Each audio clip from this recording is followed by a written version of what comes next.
Pertanyaan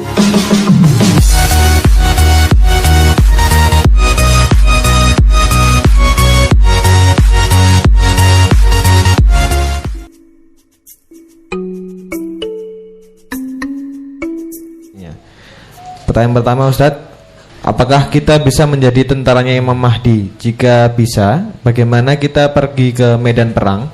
Jika tidak, apa yang akan kita lakukan?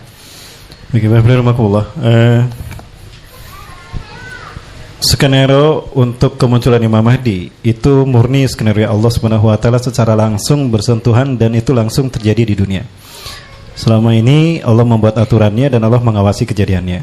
Adapun untuk proses Imam Mahdi, langsung kekuasaan Allah itu mengawasi dan langsung turun terjadi. Nah, pada saat itu Allah Subhanahu wa taala membagi manusia menjadi 3 kelompok untuk umat Islam. Tadi sudah kita bahas. Nah, bagaimana caranya atau proses di mana umat Islam itu terfiltrasi menjadi 3 kelompok. Ada yang murtad dari peperangan, ya, lari dari medan perang dan tidak diterima taubatnya dan kekal di neraka jahanam. Kemudian juga ada yang gugur dan ada juga yang menang. Nah, itu bukan skenario kita semata. Artinya Allah yang memilih. Ya, kalau kita sungguh-sungguh, insya Allah Allah akan memilih. Nah, caranya bagaimana Allah memilihnya? Adalah dengan munculnya kejadian demi kejadian, peristiwa demi peristiwa yang menimpa kita. Ini sebetulnya cara Allah memfilter kita, menyaring kita.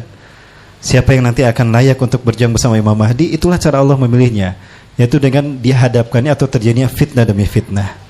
Apabila kita istiqomah menghadapi fitnah demi fitnah tanpa mengorbankan akidah kita, begitulah cara kita melalui itu hingga nanti sampai Allah memilih kita menjadi pasukan Imam Mahdi.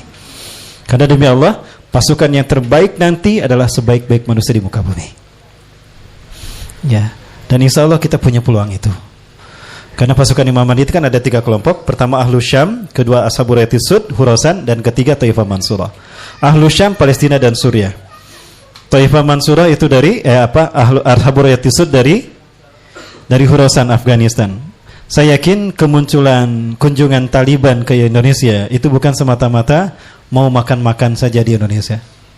Ya, nggak mungkin cuma makan-makan. Itu bisa jadi isyarat kalau pasukan Ashabul Sud untuk pasukan Imam Mahdi sudah ada. Isyaratnya itu. Artinya tinggal 1 kelompok lagi. Dan itu ada kemungkinan mudah-mudahan Indonesia. Maaf, ini bukan cocok logi ya. Ya, bukan cocok lagi, insya Allah. Karena dari semua negara yang Allah pilih untuk menerima Islam, tinggal Indonesia yang belum dipilih untuk memimpin kebangkitan Islam. Ya, itu dalam pandangan kami. Kemudian, jika ternyata kita tidak terpilih, mudah-mudahan kita termasuk golongan yang kedua, yaitu golongan orang-orang yang berjuang dan gugur dalam pasukan tadi, atau orang-orang yang meninggal sebelum pembagian itu terjadi tapi dalam keadaan husnul khotimah. Caranya bagaimana? Istiqomah dengan ibadah kepada Allah Subhanahu wa taala. Setelah kita hijrah, istiqomah, jangan balik lagi ke belakang. Silakan pelajari Quran surat Al-Fat ayat ke-10. Setelah seseorang hijrah ada 2 konsekuensi: memenuhi aufa bi ahdihi, memenuhi janjinya ketika hijrah, atau yang kedua nakasa bi ahdi, merusak perjanjiannya. Baik, barangkali istiqomah yang akan membuat kita akan terpilih menjadi Imam Mahdi. Kalaupun tidak, nauzubillah, berarti kita bukan yang terbaik.